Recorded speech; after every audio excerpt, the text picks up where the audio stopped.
이번에 여러분들 기도 덕분에 잘 다녀왔습니다.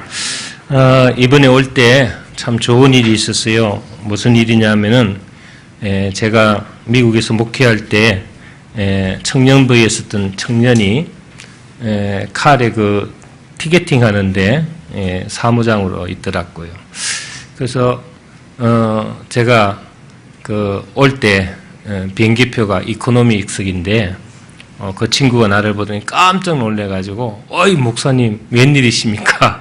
그래서 아주 반가워서 포옹하면서 서로 얘기를 나눴더니 이 친구가 청년부 때는 참 제 속을 많이 썩였거든요.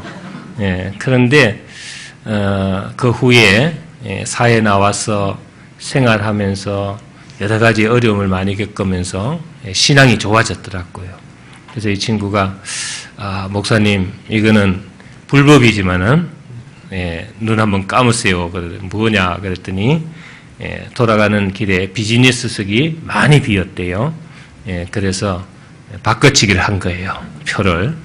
야 이게 목사가 할 일인가 하기는 했지만은 그래도 올 때 생각하니까 얼른 바꿔주기를 바랬습니다. 그래서 올 때 참 편안하게 왔는데 문제는 여러분 잘 알다시피 미국까지 13시간 걸리죠.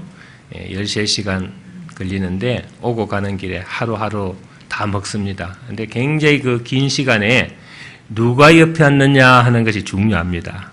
옆에 앉는 사람이 아주 마음에 드는 사람이 앉으면 기쁘죠. 근데 마음에 들지 않는 사람이 앉으면은 그만큼 고역이 없어요. 근데 이제 또 내 옆에 누가 앉을까 하고 기대를 하고 딱 보고 있으니까 웬 청년이 잘생긴 청년이요, 꽃미남 청년이 촥 타는데 저한테 다가오더라고요. 그래서 아가씨는 아니지만은 그래도 마음이 덜렁거려요. 그래서 옆에 턱 앉는데 너무너무 실망했어요. 왜냐 하니까 멀리서 볼 때 몰랐는데 옆에 와가 앉는데 보니까 입술에다가 이어링을 한 2-3개 했어요. 링을. 그러다가 또 팔에 보니까 시프른 문신이 막 돼가 있더라고요. 근데 정말 잘생겼어요. 잘생기고 미남인데 그게 안타깝더라고요. 그래서 목걸이를 십자가 목걸이를 했어요.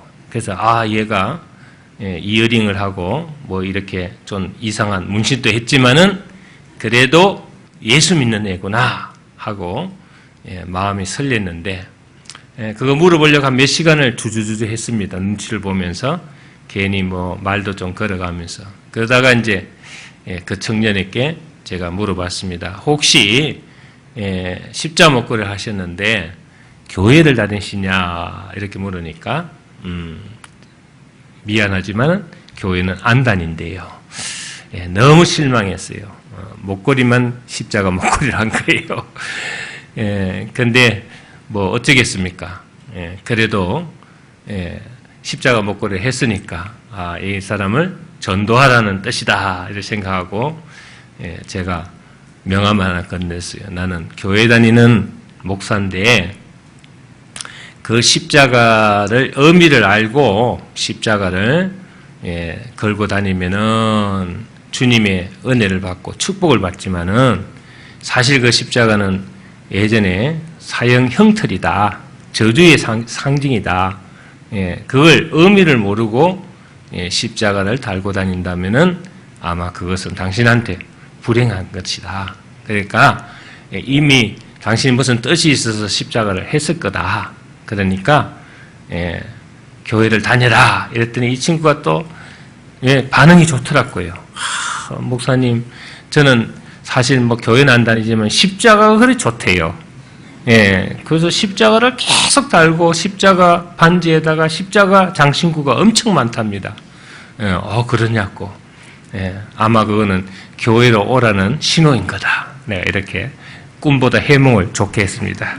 하여튼 사람들이 자신의 예물을 가꾸고 꾸미는 것은 어제 오늘의 일이 아니죠. 그런데 이 장신구는요, 여러분들이 알아야 되는 것이 뭐냐? 예전에 이교도 문화권의 경우 이 여러 가지 이 장신구를 만들어서 몸을 꾸미고 갖가지 조각과 장식품을 만들어서 신전을 꾸몄어요. 그래서 여러분들이 이 이교도를 또 보면은 우상 같은 게 많습니다. 제가 얘기할 것은 아니지만은 가톨릭 같은 경우에도 가보면은 여러분 더 가보면은 마리아상, 예수상, 무슨 성인상 이래가지고 베드로부터 12제자상 다 만들어놨어요. 거기에다가 이상한 뭐를 걸어놓고 염주 같은 것도 갖고 다니고 이런 장신구가 많습니다. 그러나 하나님을 섬기는 백성은 이교들의 모습을 본받아서 몸을 꾸미고 얼굴을 꾸미지 않습니다. 그들이 우상을 숭배하고 하나님을 떠나면서부터 그때부터 요란해지고 장신구가 많아지기 시작했다 이거죠. 그러니까 이스라엘 백성들이 광야에 있을 때는 정말로 아무것도 몸에 걸치는 게 없었어요. 그런데 언제부터 이 장신구를 하게 됐냐? 가나안 땅에 들어가고 나서부터 우상을 섬기면서부터요. 이방 문화권을 접하면서부터 그때부터 이제 목걸이니 귀걸이니 발찌니 팔찌니 이런 것들을 막 걸치게 되는 거예요. 그리고 옷도 요란하게 입기 시작하고. 하여튼 이스라엘 백성의 경우는 몸을 꾸미고 어복을 걸치고 장신구를 사용하는 것은 절제가 필요했고 경건을 해치지 않는 범위 안에서 해야 된다 이거죠.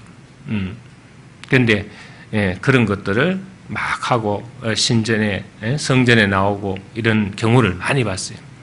예전에 저 강남 은혜교회 있을 때 어떤 성도가 미장원에서 빠마를 하다가 예배 시간이 늦었는가 봐요. 그래서 그 구렛바라 그럽니까? 이런 게 빠마 해가 말아 올리는 거 그거 해가지고 보자기를 이만한 거 덮어쓰고 그렇게 해서 주일날 예배 시간이 나왔더라고요. 여러분들 들어도 미치고 환장한 일이죠. 그래서 그걸 내가 나무랐더니 안 나오더라고요. 그러니까 자기 비위에 맞지 않으면 교회에 나오지 않고 자기 비위에 맞으면 교회에 잘 나오고 이런 신앙은 우리가 진실한 신앙이 아니다 이렇게 얘기할 수가 있죠. 하여튼 몸 관리도 제멋대로 할 수 없었고 어복도 지정된 예복을 입어야 했고 생활도 제멋대로 할 수 없었습니다. 지정된 법이 엄격하게 적용됐기 때문에 그런데 지금의 현대에 와서는 그런 것이 다 사라졌죠. 하지만 오늘에 이르러서는 여러분들의 모든 것이 자유로워졌지만은 그래도 우리가 눈에 보이진 않지만은 하나님이 말하는 양심의 법에 의해서 경건하게 우리가 하나님 앞에 서야 된다. 현대인은 무엇을 위해서 몸을 가꾸고 의상을 선택합니다. 그리고 유행을 따라 색상과 디자인이 변합니다. 나름대로 몸매도 한때는 통통하고 둥글면 부잣집 만면일감이라 했지만 요즘은 통통하고 둥글면은 다 병 걸렸다 그래요. 세상이 이렇게 변했습니다. 그래서 지금은 꽃미남이 선망의 대상이고 꽃미녀는 성형외과 드나든다고 바쁩니다. 요즘은 코도 고쳐야 되고 입술도 고쳐야 되고 눈도 찢어야 되고 하여튼 여러 가지 많이 해야 되죠. 그러나 외모만 변하는 것입니다. 외모만. 얼굴도 변하고 소리도 변하고 몸도 변합니다. 항상 고운 자태, 느름한 그 자세, 고운 소리를 간직할 수는 없다. 그걸 우리가 얘기하는 거죠. 제가 한 번은요 80대 지금 83세인가 4세인가 그래. 지금도 서울대 명예교수로 있는데 예전에요 우리나라가 이 소프라노 성악계 주름 잡던 사람인데 정말 제가 너무너무 좋아했어요. 그분을 너무 막 소리가 깨끗이 갖고 요즘 같은 조수미입니까? 그런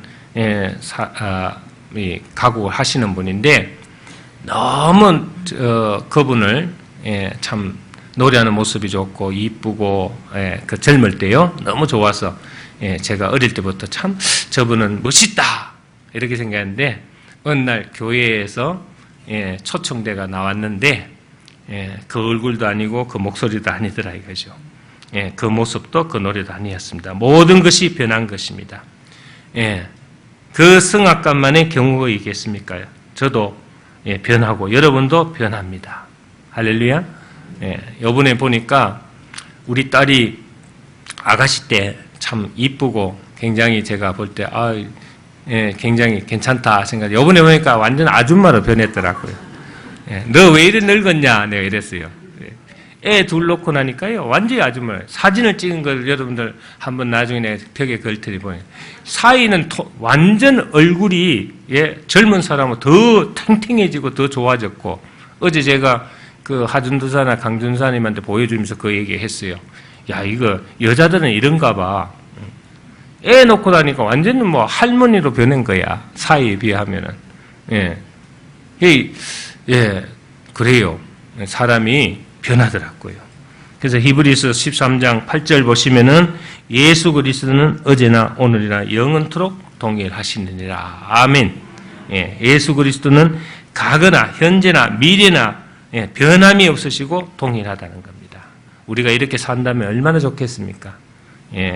그래서 사람의 외모 얘기를 제가 정리를 해보자면은 첫째, 타고납니다. 얼굴, 체격, 그리고 목소리, 성격 등 대부분 선천적으로 타고나는 거죠. 물론 태어난 이후 후천적인 여건과 환경에 따라 변하기도 하지만은 대부분 경우는 부모로부터 타고난다. 할렐루야. 이번에 만난 그 친구는 굉장히 무뚝뚝한 친구예요.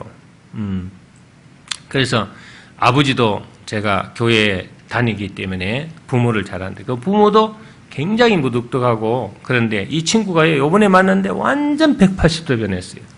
너무 친절하고 너무 말도 잘하고 너무 삭삭한 거예요. 그래서 야, 너 어떻게 이렇게 변했냐 하니까 씩 웃으면서 환경상 여건상 이렇게 변하지 않으면 쫓겨나는데 어떻게 합니까? 묻고 살려니까 할 수 없습니다. 이게 바로 두 번째 후천적인 개조다. 환경과 여건에 따라서 변해진다. 한 조사에 따르면 한국 여성의 70%는 자신의 미모에 대해서 만족해하지 않는다. 이렇게 나와 있습니다. 그리고 뭐 거의가 성령하기를 원한다는 분이 90%가 나왔어요. 그리고 한 45.8%가 여건이 된다면은 정말 다 뜯어 고치고 싶다. 뭐 이런 사람들이 있습니다. 자, 한국 여성만 아닙니다. 전 세계 여성도 모두 타고난 얼굴보다 더 나은 얼굴로 바뀌기를 원하고 있다. 그래서 지금 중국에서는 성령 붐이 일어났죠. 우리나라 2000년대, 90년대 일어났던 성령 붐이 지금 중국에 일어나가지고 우리 한국에 지금 성령 수술하러 중국 사람들이 많이 와서 요즘 병원들이 괜찮다고 그래요. 중국 여성들이 굉장히 성령을 선호하고 있다고 합니다. 그래서 이 성령 천국인 한국으로 많이 오고 있죠. 남성도 얘기가 아닙니다. 요즘은 성령외과를 찾는 남자들이 많아요. 제 아는 목사님이 제 또래인데 갑자기 어느 날 보니까 얼굴이 바뀌었어요. 그래서 너 얼굴이 왜 이러냐 갑자기 이러니까 빤빤해졌다 이러니까 요 밑에를 좀 땡겼다 그러더라고. 눈 밑에를 보톡스 맞았다 그러더라고요. 나도 좀 하자. 얼마냐 하니까 뭐 200만 원인가 300만 원 들었다. 나는 돈이 없어서 못하겠다. 남자분들도 요즘은 뭐 쌍꺼풀 수술이니 뭐 주름 수술이니 뭐 또 피부도 맑게 하는 그런 시술을 많이 받는다고 합니다. 물론 그냥 되지 않겠죠. 돈도 있어야 되고 성형외과나 피부과를 거쳐야 합니다. 특히 한국은 성령 천국이라 요즘 뭐 여러분들 돈만 있으면은 정말 얼마든지 바꿀 수 있다. 그래서 외국 사람들 우리 한국 방문을 많이 한대요. 성령 때문에. 예뻐지고 싶은 욕망, 건강해지고 싶은 욕망 자체를 부정적으로 볼 필요는 없습니다. 사람이라면은 다 뭐 외모지상주의에 살고 있기 때문에 외형적인 모습이나 또 여러 가지 건강 이런 것들. 요즘 뭐 TV 틀면은 다 뭐 나와요? 요리 나오죠. 쿡. 요즘 뭐 전부 건강식품. 예전에 우리 어릴 때만 하더라도 먹거리가 우리 군것질이 5개예요, 5개. 아세요? 뭐 먹을 게 없었어요. 딱 생각나는 건 눈깔사탕, 눈깔사탕이라 그러죠. 그렇게 먹거리가 없던 시대에 비해서 지금은 TV에 켜보면은 참 이름도 모르는 음식들이 어마어마히 막 그냥 요리하는 걸 볼 수가 있습니다. 이만큼 많이 변했죠. 미모도 마찬가지입니다. 이쁘지고 싶은 욕망이나 또 참 남들에게 가시하고 싶은 욕망 이런 것들이 있지만은 미모의 가밍 반응을 보이는 것은 바람직하지 않다. 그래서 무엇이나 지나친 것은 좋지 않습니다. 그래서 여러분들이 자동차도 달리는 것으로 우리가 빨리 어디를 가기 위해서 만들지만은 가속하면은 사고의 원인이 됩니다. 뭐든지 지나치면 안 된다. 음식도 우리가 먹어야만 에너지가 충족되고 움직일 수 있고 건강해집니다. 그러나 음식도 너무 가하게 먹으면은 탈이 나기 마련이죠. 이렇게 모든 것이 가하면은 결국 몸을 병들게 만드는 겁니다. 적당한 칭찬은 상대를 기분 좋게 만들고 분위기를 편하게 만들지만은 가찬은 아첨이 되어서 그 사람을 교만하게 만들어 버리고 맙니다. 그래서 현재의 내 얼굴은 누가 주신 겁니까? 하나님 주신 겁니다. 제일 제일 좋은 얼굴은 뭡니까? 타고난 얼굴입니다. 타고난 하나님이 만드신 얼굴. 그래서 여러분들 이런 농담이 있죠. 이제 천국 가면은 못 들어간 사람들이 많다. 뭐 때문에? 얼굴이 변해서. 얼굴 태어날 때 사진 찍고 내려왔는데 여기서 성령하고 가니까 몰라봐. 그래서 못 들어가는 거야. 여러분들이 그 점 잘 참작하시기 바랍니다. 세 번째는 계속 변하게 된다. 저는 어느 날 사진첩을 보면서요. 10대, 20대를 볼 때요. 제가 깜짝 놀랐어요. 지금은 사진을 보면요. 여러분들은 저를 어떻게 볼지 몰라도 하여튼 우리 가족들은요. 많이 얼굴이 순해지고 좋아졌다. 인자하게 보인다. 이렇게 얘기합니다. 그런데 10대, 20대는 보니까 현상 본 것 같아. 눈이 막 그냥 메스게 생겼고 아주 그래요. 그때는 예수 믿지 않을 때니까 잘 믿지 않을 때니까 아주 그냥 혈기도 많고 그러니까 뭐 얼굴 보니까 뭐 두 눈에 심술이 가득하고 혈기가 보이고 막 얼굴이 막 굉장히 불만족스러운 그런 얼굴이 사진이 돼 있더라 이거죠. 그래서 여러분들이 그 변합니다. 여러분들이 계속 좋은 마음, 기쁜 마음, 행복한 마음으로 살아가면은 몇 년 뒤에는 얼굴이 아주 정말 행복한 얼굴이 될 거고 얼굴에 빛이 날 거고 그러나 찌들어지고 고생하고 힘들어하고 여러분들이 막 짜증내고 스트레스 받아가지고 괴로워하면은 그 얼굴이 또 흉악하게 변할 것이고 하여튼 계속 변한다는 겁니다. 마지막 때 네 번째는 마지막으로 마지막 부활 때 여러분들이 신령한 몸으로 변한다. 예수님 재림하실 때 우리 몸은 신령한 몸으로 변화되어서 주님을 만나게 됩니다. 그리고 변화된 신령한 몸으로 천국에 들어가게 된다. 그래서 신령한 몸이란 병들지도 않고 죽지도 않고 늙지도 않는 몸을 말하는 것입니다. 그래서 여러분들이 이런 완전히 예수를 믿고 변화된 모습, 신령한 몸으로 우리가 예수를 만나기를 주의 이름으로 축원합니다. 자, 그러면 왜 사람들은 외모에 관심이 많습니까? 그것은 외모를 중요시하고 외모로 사람을 판단하기 때문이다. 근데 참 이게요, 여러분들이 잘 착각인데 이거 잘 알아야 되는 것이 외모로 사람을 판단하게 되면 실수가 많아요.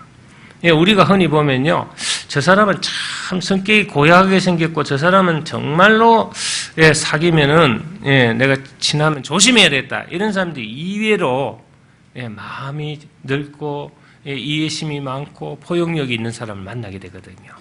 또 우리가요, 저 사람은 믿을만하다. 저 사람은 참 잘생겼다. 저 사람은 정말로 사랑이 많고 잘해줄 것 같다. 마음이 넓을 것 같다.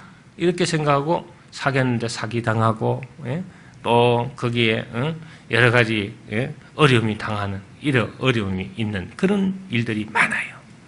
제가 이 중매를 하면서 가끔 이렇게 얼굴을 잘 보지 않습니다. 왜냐하면은 그 얼굴하고 틀리거든요. 성격은. 그래서 아가씨들이나 이 청년들이 나가면요, 처음에 보는 게 뭐냐면은 외형적인 것을 봐요. 그 사람의 조건이나 학력이나 또 그 사람의 잘생긴 거, 이쁜 거 이런 거 찾거든요. 그럼 고생길이에요. 그런데 이외로 우리 기독교 신앙인 중에서는 외모보다는 내면을 보는 사람들이 되게 보면요, 나중에 결혼 생활이 순탄하고 좋아요.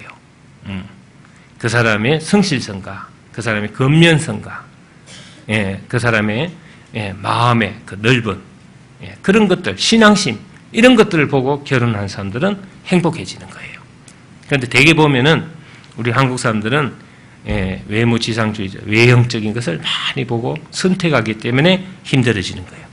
그래서 여러분들이 야고보서 2장 1절을 보면은 내 형제들아 영광의 주 곧 우리 주 예수 그리스도를 믿는 믿음을 너희가 받았으니 사람을 외모로 취하지 말라 이렇게 얘기하고 있습니다.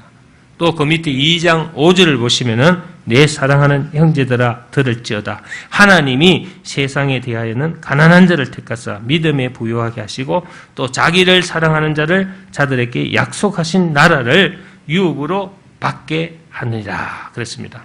그뿐만 아니라 2장 9절에 만일 너희가 외모로 사람을 취하면 죄를 짓는 것이니 율법이 너희를 범죄자로 정하리라 이렇게 얘기 나와 있습니다.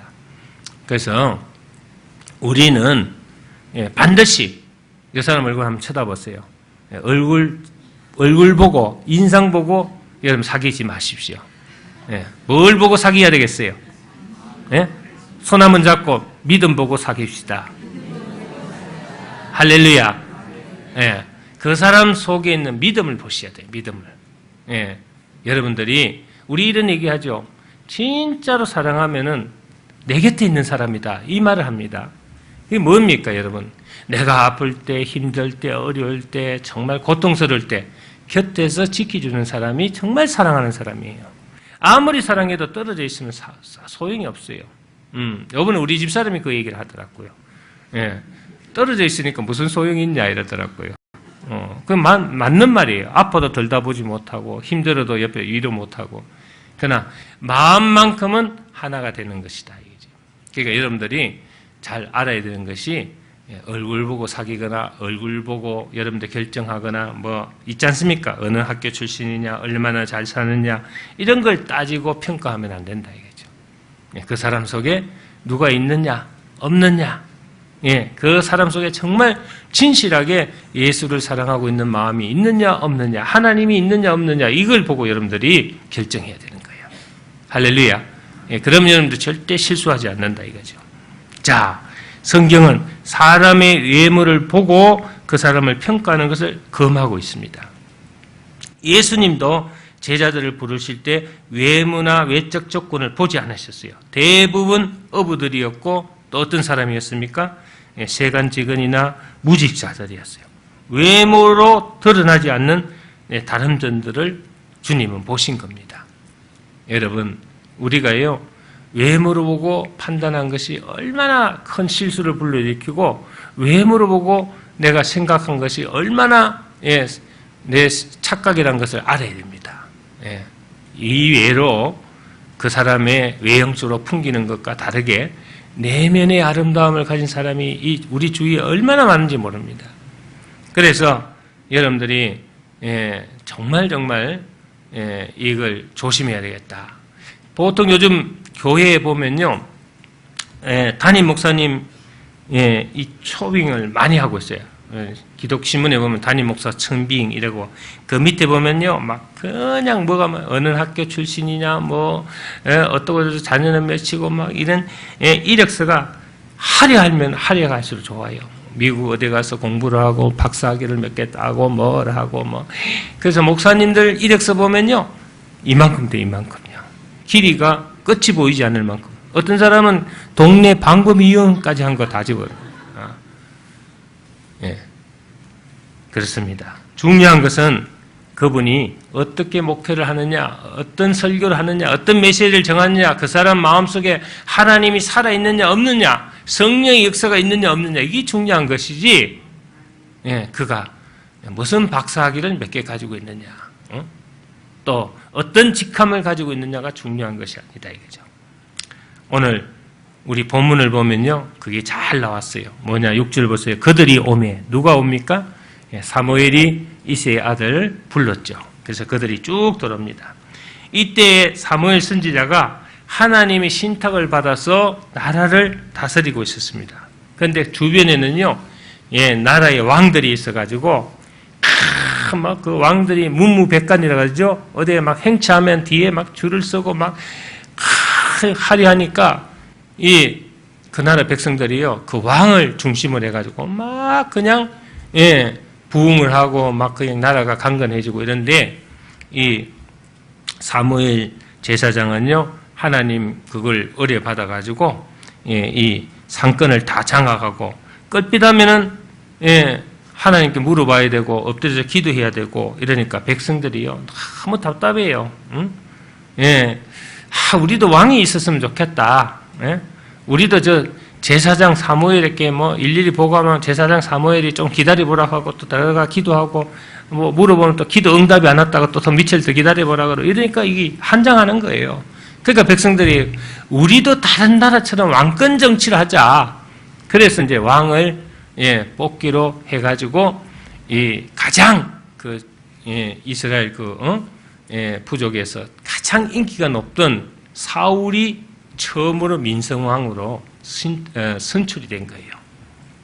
그래서 이 초대왕 민성왕이 사울이었는데, 문제는 사울왕이 초심을 잃고 신앙을 버리고 탐욕에 눈이 어두워서 축제에 열을 올리는가 하면은 국정을 도탄에 빠뜨리고 하나님을 멀리하기 시작했다 이거죠.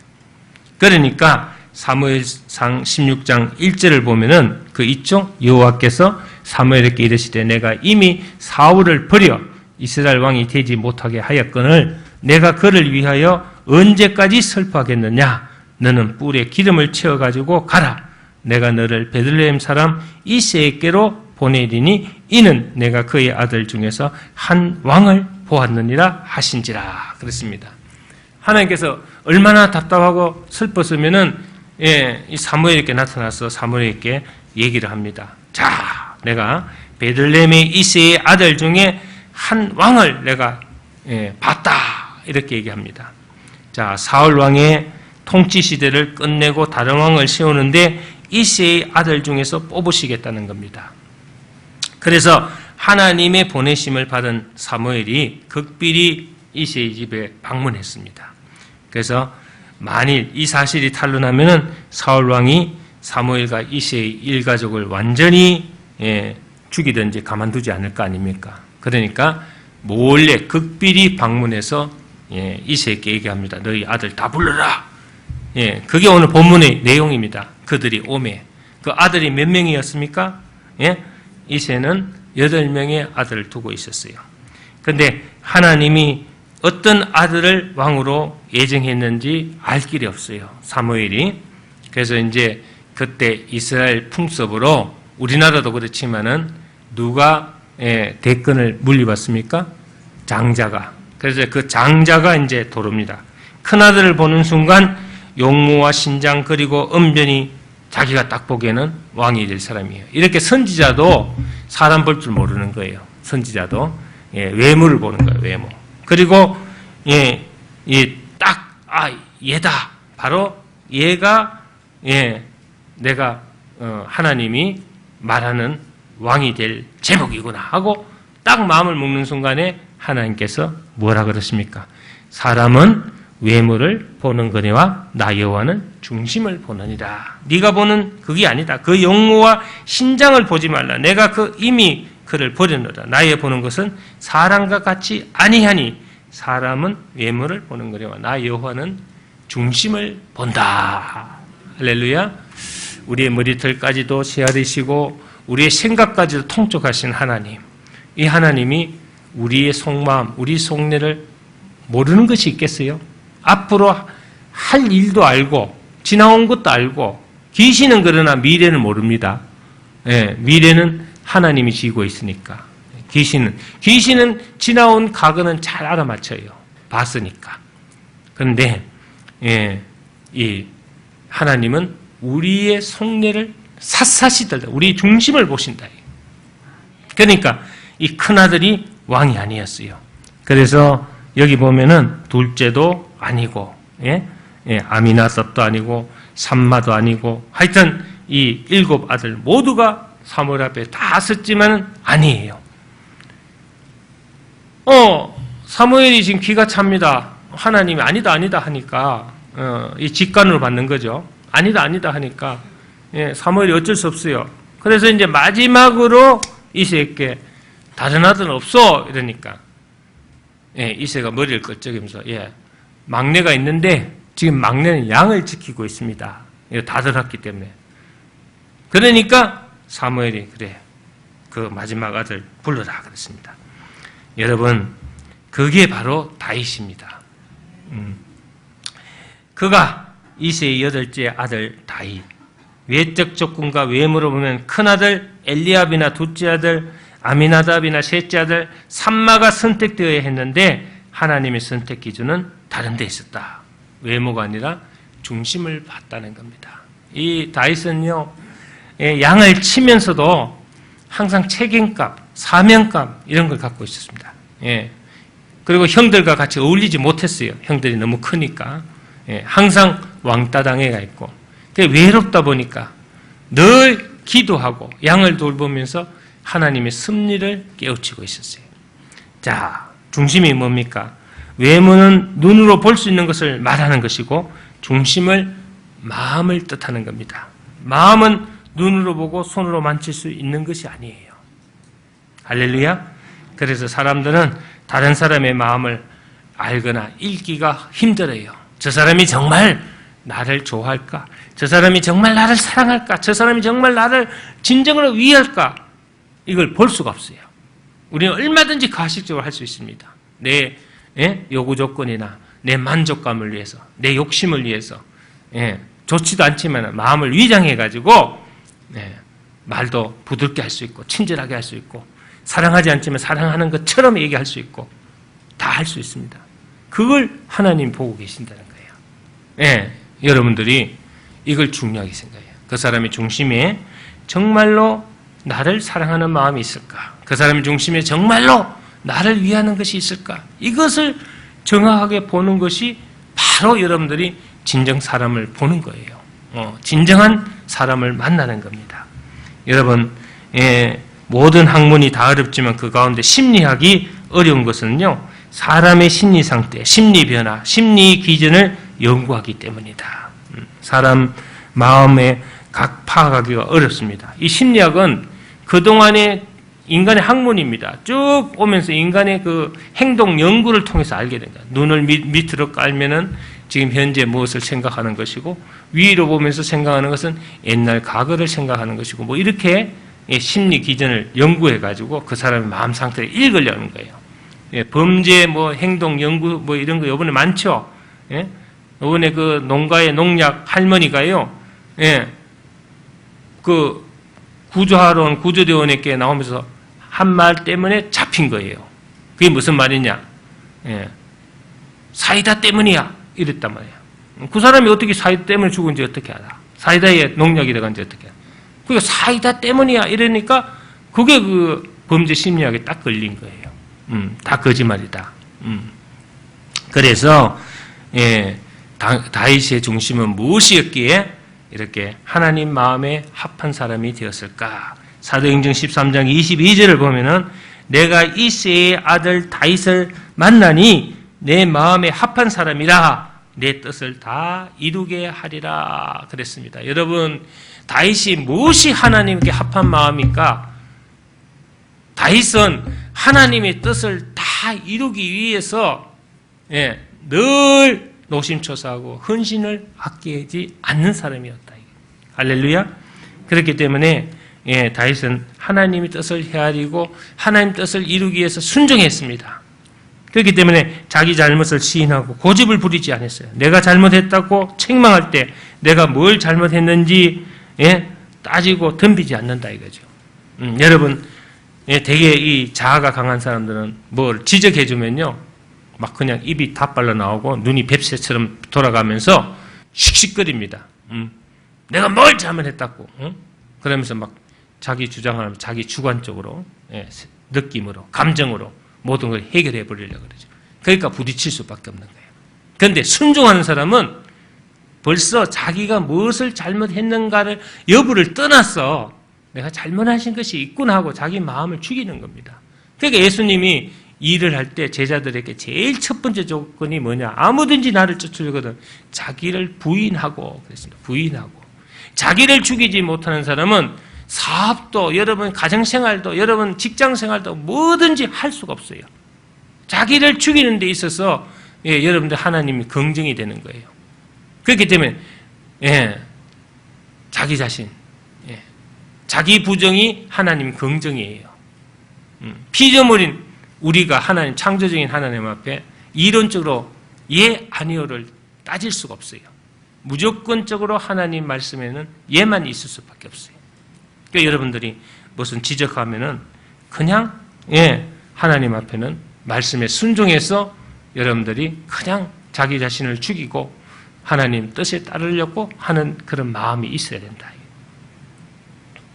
그러니까 다윗은 말이죠. 그는 나이도 어렸고 정말 철부지도 없고 아무것도 몰랐지만 그래도 그는 하나님 말씀이라면은 무조건 순종하는 그런 마음이 있었기 때문에 하나님이 그가 내 마음에 합한 아들이었다. 이렇게 하나님이 인정을 하시는 거예요. 그래서 하나님은 그의 중심을 보고 그를 이스라엘의 2대 왕으로 선택하신 겁니다. 하나님은 그때나 지금이나 우리 마음을 보십니다. 그리고 그 마음을 달라고 요구하십니다. 내 마음을 내게 달라고 요구하고 있습니다. 오늘 하나님이 우리에게 주시는 메시지가 뭐냐 하면은 내 마음을 내게 달라는 겁니다. 지금 여러분들이 하나님을 사랑하는 마음이 없으면 하나님께 드릴 수가 없어요. 하나님을 사랑하는 마음이 있어야 여러분들 그 마음을 줄 수가 있습니다. 연인 사이에도 사랑하는 마음이 없으면 그 사람에게 그 마음을 줄 수가 없어요. 헌신, 희생, 아깝고 손해보고 힘듭니다. 그러나 사랑하는 마음이 있으면 어떤 헌신, 어떤 희생, 목숨을 바쳐서라도 아깝지 않고 두렵지 않습니다. 사랑하는 마음이 있기 때문에. 여러분들 마음속에 오늘 정말로 사랑하는 마음이 있는가 한번 되돌아보시기 바랍니다. 주님을 사랑하는 마음. 주님은 오늘 우리에게 얘기합니다. 사람은 외모를 보지만은 나는 중심을 보느라. 무슨 중심을 보겠습니까? 여러분들에게. 하나님을 사랑하는 마음을 가지고 오늘 이 자리에 앉았느냐. 하나님을 사랑하는 마음을 가지고 오늘 교회에 나왔느냐. 이걸 보시는 거예요. 여러분들이 하나님을 사랑하는 마음을 가지지 않고 그냥 남들이 주일날 되면 교회 가니까 믿는 사람으로서 뭐 어쩔 수 없이 주일 성수 지키고 안 가면 목사 잔소리하고 전도사님 전화 오고 이게 두려워서 오늘 왔다면은 여러분은 그 마음을 하나님 앞에 들키지 않도록 조마조마할 겁니다. 그래서 여러분들이 하나님께서 나의 중심을 보여드려야 됩니다. 내 속마음을 드려야 됩니다. 그리고 내 마음의 중심에 하나님을 내 주인으로 모시는 그런 신앙적인 마음, 섬기는 마음, 주님을 위해서라면 목숨을 내어놓을 수 있는 그 마음을, 그 중심을 여러분들 오늘 하나님의 이 예배를 통해서 원하고 계십니다. 할렐루야. 여러분 부부간에도 여러분들이 뭘 바라겠어요? 남편에게 뭘 바랍니까? 아내에게 뭘 바랍니까? 제가 이번에 미국 가서도 1년 만에 다시 만났지만 뭘 바라겠습니까? 이 사람이 아직도 나를 사랑하는 마음이 있을까 없을까 그걸 보는 거예요. 그게 확인되면은 편하고 마음이 편안하고 행복한 거예요. 그런데 마음이 변심되고 뭔가 달라졌다. 그럼 대반을 압니다. 벌써 하는 게 틀리잖아요. 2, 3일만 되면 안 가요 이런다고요. 이걸 보기 위해서, 이걸 확인하기 위해서 가는 거예요. 여러분도 마찬가지입니다. 오늘 이 자리에 오늘 앉아 있지만은 여러분들 그 마음을 하나님이 일일이 그 중심을 보시고 하나님 판단하시고, 여러분이 정말 사랑하는 마음으로 오늘 이 자리에 왔다면은, 정말 사랑하는 마음으로 여러분들이 주님을 만나러 왔다면은 오늘 여러분들이 하고 있는 일이나 모든 여러분의 삶에 하나님의 형통함과 은혜가 충만해질 것을 믿습니다. 우리가 할 것은 오직 주님을 섬기고 주님을 사랑하는 마음을 가져야 되겠다. 할렐루야. 이 사람한테 우리 손 한번 잡고 주님을 사랑합시다.